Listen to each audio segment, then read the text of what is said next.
নমস্কার, আপনারা শুনছেন প্রণমামি জগৎ জননী থেকে ঠাকুর শ্রী রামকৃষ্ণদেবের বাল্য কৈশোরকালের কিছু কিছু বর্ণনা আমরা শুনেছি।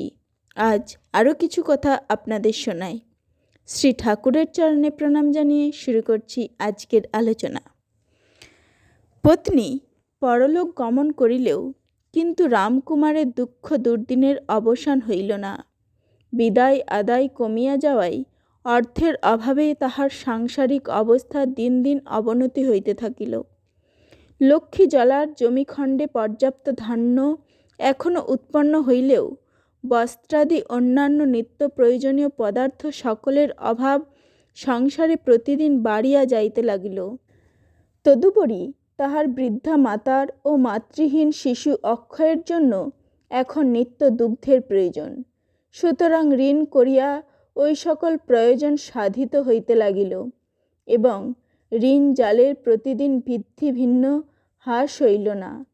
অশেষ চিন্তা ও নানা উপায় অবলম্বন করিয়াও রামকুমার উহার প্রতিরোধে অসমর্থ হইলেন।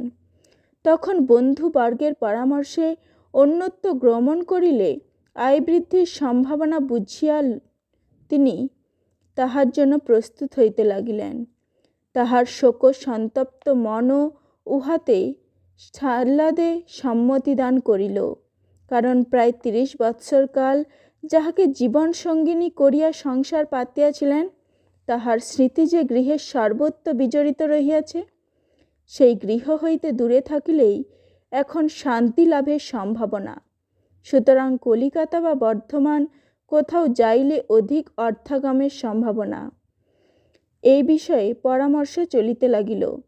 পরিশেষে স্থির হইল প্রথমোক্ত স্থানে যাওয়াই কর্তব্য, কারণ শিহর গ্রামের মহেশচন্দ্র চট্টোপাধ্যায়, দেশরা রামধন ঘোষ প্রভৃতি তাহার পরিচিত অনেক ব্যক্তি কলিকাতায় যাইয়া উপার্জনের সুবিধা লাভ করিয়া নিজ নিজ সংসারের বেশ শ্রীবৃদ্ধি সাধন করিয়াছে, একথা তাহার বন্ধুগণ নির্দেশ করিতে লাগিলেন।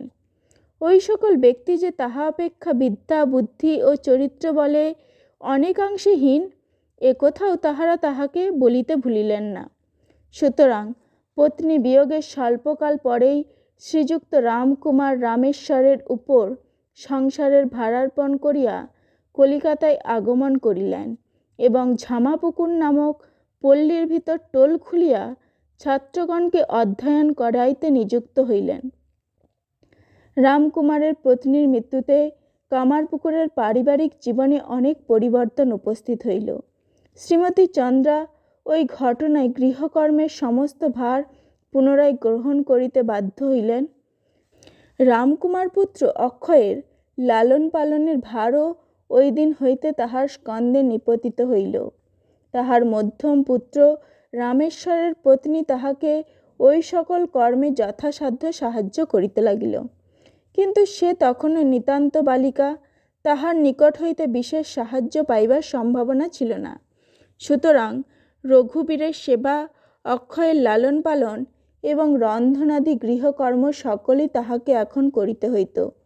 ওই সকল কর্ম সম্পন্ন করিতে তাহার সমস্ত দিন কাটিয়া যাইত, বিশ্রামের জন্য তিলার্ধ অবসর থাকিত না। 58 বৎসর বয়ক্রমে সংসারের সমস্ত ভার ঐরূপে স্কন্ধে লওয়া সুখসাধ্য না হইলেও শ্রী শ্রী রঘুবীরের ঐরূপ ইচ্ছা বুঝিয়া চন্দ্রাদেবী উহা বিনা অভিযোগে বহন করিতে লাগিলেন। অন্যদিকে সংসারের আয় ব্যয়ের ভার শ্রীযুক্ত রামেশ্বরের উপর এখন হইতে নিপতিত হইয়াই তিনি কিরূপে উপার্জন করিয়া পরিবারবর্গকে সুখী করিতে পারিবেন তদ্বিষয়ে চিন্তায় ব্যাপৃত রহিলেন, কিন্তু কৃতবৃত্ত হইলেও তিনি কোনো কালে বিশেষ উপার্জনক্ষম হইয়াছিলেন বলিয়া আমরা শ্রবণ করি নাই। তদুপরি পরিব্রাজক সাধু ও সাধকগণকে দেখিতে পাইলে তিনি তাহাদিগের সঙ্গে অনেককাল অতিবাহিত করিতেন এবং তাহাদিগের কোনরূপ অভাব দেখিলে উহা মোচন করিতে অনেক সময় অতিরিক্ত ব্যয় করিতে কুণ্ঠিত হইতেন না। সুতরাং আয় বৃদ্ধি হইলেও তাহার দ্বারা সংসারের ঋণ পরিশোধ অথবা বিশেষ সচ্ছলতা সম্পাদিত হইল না, কারণ সংসারী হইলেও তিনি সঞ্চয়ী হইতে পারিলেন না এবং সময়ে সময়ে অধিক ব্যয় করিয়া রঘুবীর কোনরূপে চালাইয়া দিবেন ভাবিয়া দিনাতিপাত করিতে লাগিলেন। কনিষ্ঠ ভ্রাতা গদাধরকে প্রাণের সহিত ভালোবাসিলেও শ্রীযুক্ত রামেশ্বর তাহার শিক্ষাদি অগ্রসর হইতেছে না কিনা তদ্বিষয়ে কোনো কালে লক্ষ্য করিতেন না, কারণ একে ঐরূপ করা তাহার প্রকৃতি বিরুদ্ধ ছিল।